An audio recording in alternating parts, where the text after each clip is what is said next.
What's up guys, and welcome back to my channel Put Hole in Motion, a place for busy people and dream chasers looking to achieve their goals in a more efficient way. So if you're new here, welcome on board. My name is Ira and I do project management, self-improvement and also some lifestyle vlog videos. So if you're interested in that kind of content, be sure to subscribe. And to my loyal subscribers that are just coming back for another banging video, you already know I love ya, and let's get into this one. So guys, this week was a very, very exciting week for me. Do you want to know why?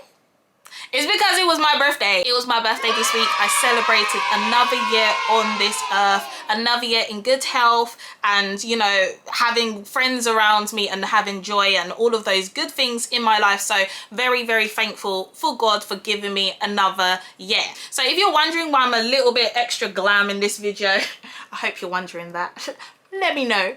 If you're wondering why I'm a little bit extra glam in this video, it's because I'm about to head out for a lovely birthday turn up weekend with my friends, and also my friend's birthday's today as well, so we're about to head out and have a good time. So this video is going to be a really, really quick one, but I did want to do one just reflecting on, you know, my last year. I'm now 27. I turned 27 on Tuesday, and I remember back when I turned 26, I usually just say, okay, this year I'm stepping into 26, I'm stepping into another year.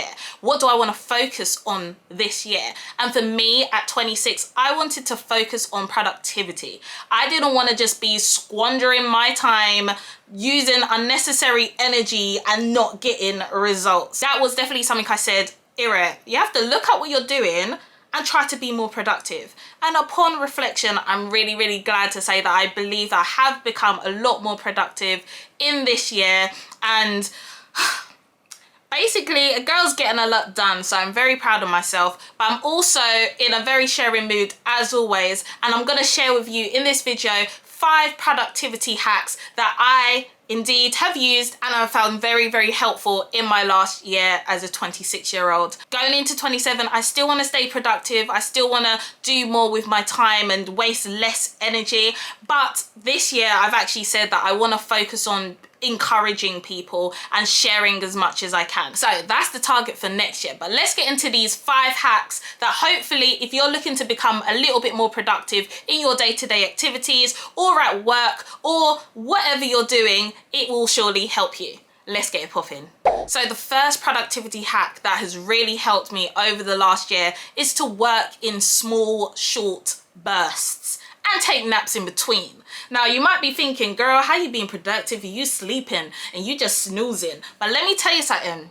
A lot of people are working very hard, but they're not working smart. And productivity is all about working smart. I used to think back to university, right? And I would go to the library and spend hours there, but I wasn't actually getting the most out of that routine. Now I found that, guys, when you're tired, when your brain is maxed out, guess what? Doesn't matter if you're staring at that book or that spreadsheet or that proposal or whatever you're staring at, nothing's getting done, or at least it's not getting done to the standard that you need it. I have found that literally focusing my workload in small, effective periods of time and really drilling in to what I need to get done and using my maximum brain capacity at that time has made me more productive than just saying, I'm gonna do this over 2 hours, and really the actual time spent actually doing effective work is only about half an hour. It's so much better if you just use that half an hour,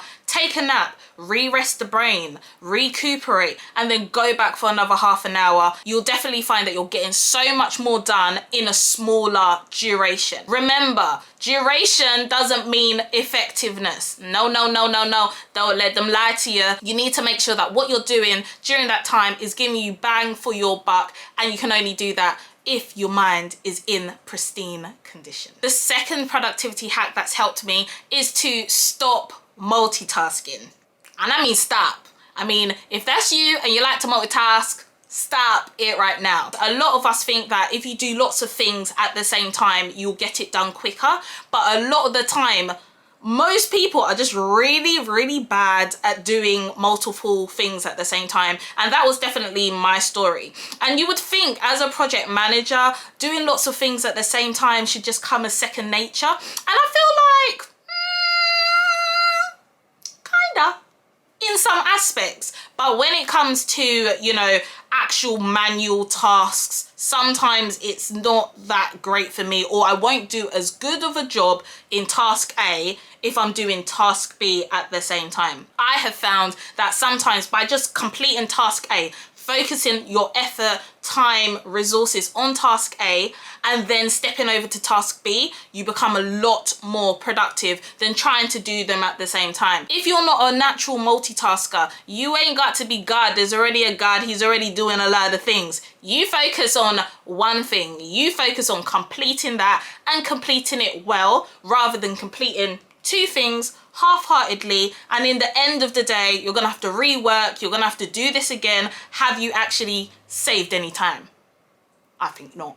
The third hack is to utilize your waiting time / just eliminate waiting. Waiting on something to be done before you can get results is actually nothing more than just waste. I'll give an example. Say you're cooking jollof rice. Let's say you're cooking the finest jollof that you've ever made in your life, and it's smelling tantalizing, and you're getting things going because you've got the friends coming around. Cool, all well and good. Once you've blended all your ingredients and that thing's on the fire and you put in the rice, you don't need to be in the kitchen just waiting for it to get done. So many people do that. They just wait around for things to get done. Waiting, or even traveling and not being able to contribute to the actual task that you're trying to do, is just forms of waste, which need to be eliminated by filling that up with other activities. Now, I need you to see there's a certain nuance to this, because it's not the same as multitasking. Oh no, because we are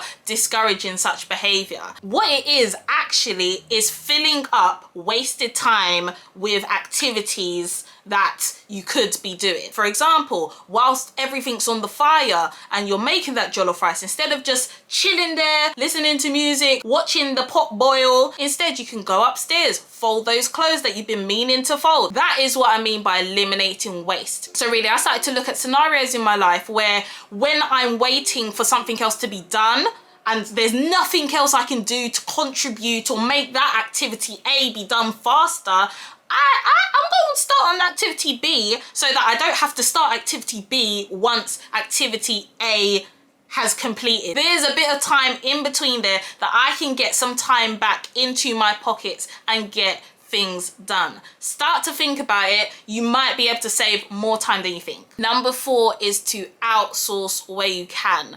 And that is something I definitely try to do. We often hear the phrase, time is money, money is time. And it is true, honey. If you put a value on your time, say £10 an hour, sometimes when you're doing activities that you're not necessarily that great at, it might just be worth you paying for someone else to do it, because instead of paying them £20 to get it done in an hour and then you have an extra 2 hours to do something else, instead it's taking you 5 hours to do the same activity. And if you think of it, 5 hours, an hour of my time is £10. That's technically £50 you spent on that activity when you could have literally done it in so much of a less time and at a lesser cost. Obviously, we are constrained. We are not the bank. We ain't got all the money to just splurt everywhere. And me personally, I don't really like giving people my money. So I think it's more about understanding what is really, really, really taking my time away that would just be of more benefit for me to give to someone else. Don't be afraid to delegate or give an activity to someone else to do if it's gonna mean that you can get that time back in your pockets to go and make more moves, to go and make more money, to go and do things that you really need to get done. You might actually find out that you're actually saving money and time. Ooh, that one is called efficiency, okay? And lastly then, my 5th productivity hack that has really helped me this year is to prep for everything.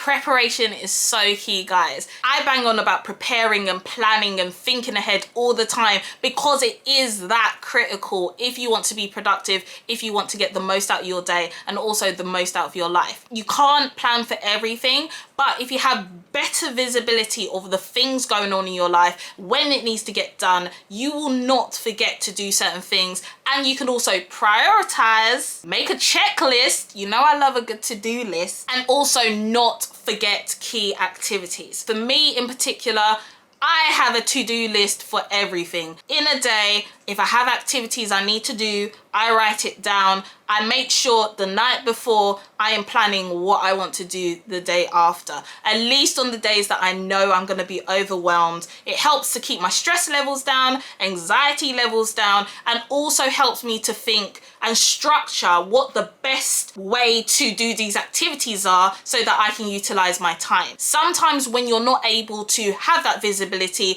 or able to know or prepare for the things you need to do, you'll literally just do activities as they come to your head. But if you do that, you might not be able to eliminate waste. You might not be able to get things done as quickly as possible. You might be forced to multitask. All of these things contributing to worse productivity. I don't know if that's correct grammar, but I'm gonna say it. When your productivity gets worse, and we don't want that. We don't want to be moving in the opposite direction. Do make sure you plan ahead. Do make sure you write everything down. Do not rely on your memory to remember things. Write it down and it will actually stick in your memory a little bit more. So that's it, guys. Those are my 5 productivity hacks that have helped me in the last year as a 26-year-old, and going into 27, I'm not dropping them. I'm only building upon them, but I hope they will start to help you. Let me know down in the comments below if you're trying to become a little bit more productive. Guys, there's less than 4 months left of this year,